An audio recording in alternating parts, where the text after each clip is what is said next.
আসসালামু আলাইকুম, Atfas collection and my daily life ব্লগে সবাইকে ওয়েলকাম। আজকে আমাদের রাতের মেনুতে সুন্দর একটা রেসিপি নিয়ে এসেছি, শসিন্দার মরিচ খোলা। অবশ্যই ভিডিওটা শুরু থেকে শেষ পর্যন্ত দেখবেন।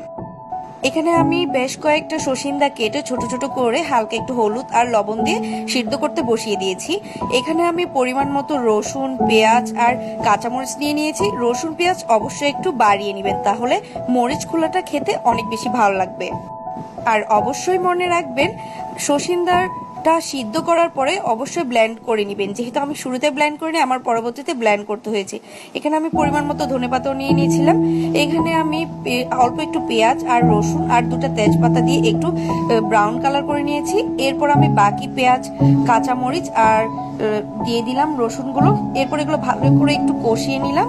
তারপর আমি এখানে একটা ডিম অ্যাড করে দিব। এরপর আমি ডিমটা ভালো করে ভেজে নিব। শসিন্দার মরিচ গুলোটা অবশ্যই অনেক টেস্ট হবে, সবাই ট্রাই করবেন। এরপর আপনি দেখবেন শসিন্দাগুলো দেওয়ার পর হালকা একটু পানি ছাড়বে, ওখান থেকে পানিগুলো টানিয়ে নেবেন। সো হয়ে গেল শসিন্দার মরিচ কুলা। অবশ্যই সবাই জানাবেন কেমন লাগলো। ধন্যবাদ সবাইকে।